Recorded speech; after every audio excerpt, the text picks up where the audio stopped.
মাৰ্ঘেৰিটাত চপৰে খহিছে বুঢ়ীদিহিঙৰ পাৰ। বানপানী গৰাখহনীয়া সমস্যাক ৰাষ্ট্ৰীয় সমস্যাৰূপে ঘোষণা কৰাৰ দাবী আছুৰ। মাৰ্ঘেৰিটাৰ বিধানসভা সমষ্টিৰ বিভিন্ন অঞ্চলত অব্যাহত আছে বুঢ়ীদিহিং নদীৰ ভয়াৱহ গৰাখহনীয়া। চপৰে খহিছে বুঢ়ীদিহিং নৈৰ পাৰ। ভয়াৱহ গৰাখহনীয়া কবলত তুলি নৈৰ বুকুত জাহ গৈছে শ বিঘা সাৰুৱা কৃষিভূমি। ঘৰ ভেটি লৈও আহিছে চৰম ভাবুকি, চিন্তিত হৈ পৰিছে নৈপৰীয়া ৰাইজ।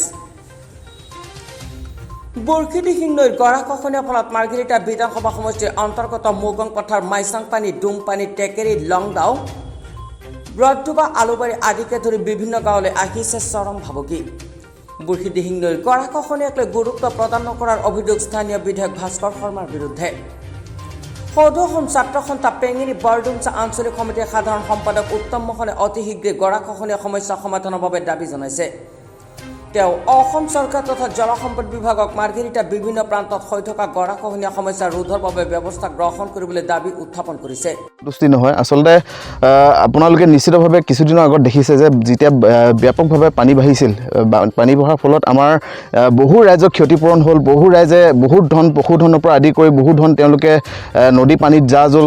কিন্তু পৰৱৰ্তী সময়ত এই বিষয়বস্তুবোৰলৈ যেনেধৰণৰ গুৰুত্ব প্ৰদান কৰিব লাগিছিল, গুৰুত্ব প্ৰদান কৰা দেখা নাই। আৰু এটা কথা আচলতে ক'ব লাগিব যে আমাৰ ভাস্কৰ শৰ্মা ডাঙৰীয়া আজিলৈকে সদনত তেওঁলোকৰ আমাৰ মাৰ্ঘেৰিটা সমষ্টিৰ যোনবিলাক সমস্যা, এই সমস্যা লৈ কিন্তু তেওঁ সদনত আজিলৈকে মাত এষাৰ মাতা দেখি নাপালোঁ। আচলতে তেওঁ এজন ব্যৰ্থ আমি MLA পালোঁ বুলি আমি ভাবিছোঁ। এজন ব্যৰ্থ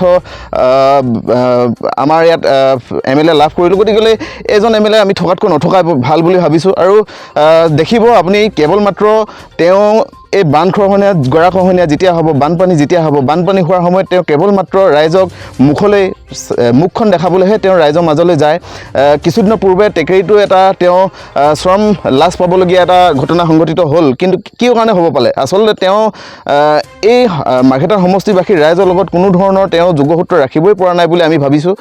ৰাইজৰ সমস্যাসমূহ বুজ ল'ব পৰা বিধৰ হোৱাই নাই বুলি ভাবিছোঁ আচলতে।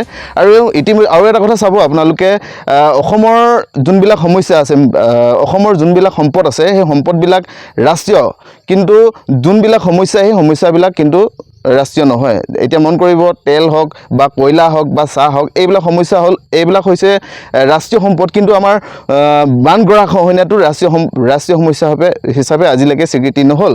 ইয়াক লৈ আমি অসম চৰকাৰ তথা আমাৰ কেন্দ্ৰীয় চৰকাৰলৈ আহ্বান জনাইছোঁ, আপোনালোকে এই সমস্যাবিলাক ৰাষ্ট্ৰীয় সমস্যা হিচাপে ঘোষণা কৰক।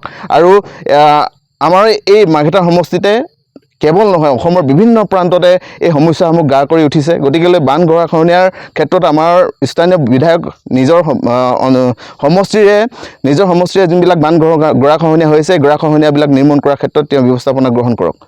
মাৰ্ঘেৰিটাৰ পৰা বিকাশ বৰুৱাৰ report, CNSC news north east.